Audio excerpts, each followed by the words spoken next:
नमस्कार मैत्रिणींनो, माझ्या यूट्यूब चॅनलमध्ये तुमचं स्वागत आहे।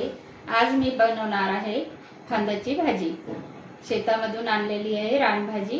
ती रानभाजी पौष्टिक आहे आणि ती खूप चविष्ट आहे आणि छान लागते।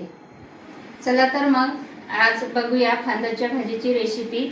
स्वच्छ मिठाच्या पाण्याने धुवून घेतली। पावसाळा असल्यामुळे फांद्याची भाजी असो किंवा कोणची रानभाजी असो आपण मिठाच्या पाण्याने धुवून घेतली पाहिजे स्वच्छ। आता मी ही चिरून घेते बारीकशी, मला पावशीने चिरता येते। दररोजची सवय आहे या पावशीने चिरायची। हे माझ्या सासूबाईच्या हातची पावशी आहे जुन्या काळातली, त्यानंच मला म्हणजे सवय झालेली आहे चिरायची। अशी बारीक बारीक चिरून घ्यायची भाजी। ही गावरान भाजी म्हणजे रानभाजी आहे, याला फवारणी नाही काय नाही, छान लागते।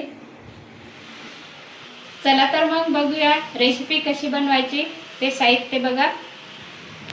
भाजी धुवून चिरून घेतली, त्यासाठी लागणारा कांदा चिरून घेतला, लसूण ठेचून घेतला, मिरची बारीक चिरून घेतली, हळद, मीठ, शेंगदाण्याचं कूट। पॅन तापलेला आहे, याच्यामध्ये आपण तेल टाकून घेऊ। या भाजीला तेल जरा थोडं जास्त लागते म्हणून 2 माप टाकून घेतलेला आहे। तेल तापलेलं आहे। मोहरी, जिरं, बारीक चिरलेला कांदा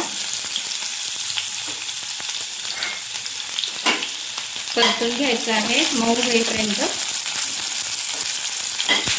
मऊ झालेला आहे कांदा। आता लसूण टाकून घ्यायचा आहे ठेचून घेतलेला, हे पण परतून घ्यायचा। याच्यामध्ये हिरवी मिरची छान परतून घ्यायची आहे। हे मसाले छान परतून झालेले आहे। मिरची, लसूण, कांदा याच्यामध्ये टाकूया। हळद, मीठ हे पण परतून घ्यायचं आहे। चिरलेली भाजी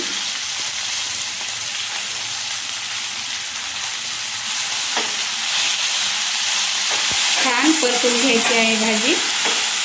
याच्यामध्ये पाणी नाही टाकायचं, असं मंद आचेवरच चांगली 7-8 मिनिटं शिजवून घ्यायची आहे। ही भाजी खूपच चविष्ट लागते, अशी बनवून बघा। याच्यावरती मी झाकण ठेवत आहे।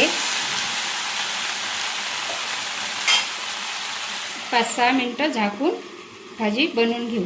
चला तर बघू, झाकण काढून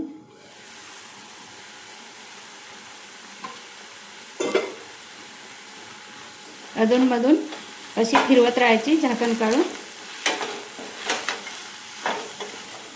त्याच्यामध्ये आपण पाणी टाकलेलं नाही, अधूनमधून अशी परतून घ्यायची असते म्हणजे खाली लागली नाही पाहिजे।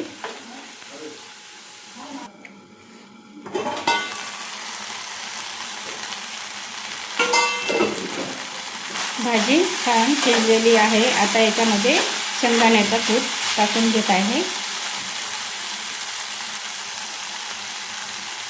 शेंगदाण्याचा कूट टाकल्यानंतर आपण आणखी झाकण लावून 2 मिनिटं परतून घेऊ। 2 मिनिटं झालेली आहे। भाजी छान झालेली आहे, शिजलेली आहे। गॅस बंद करते। ही भाजी मी वेगवेगळ्या प्रकारची करून दाखवलेली आहे।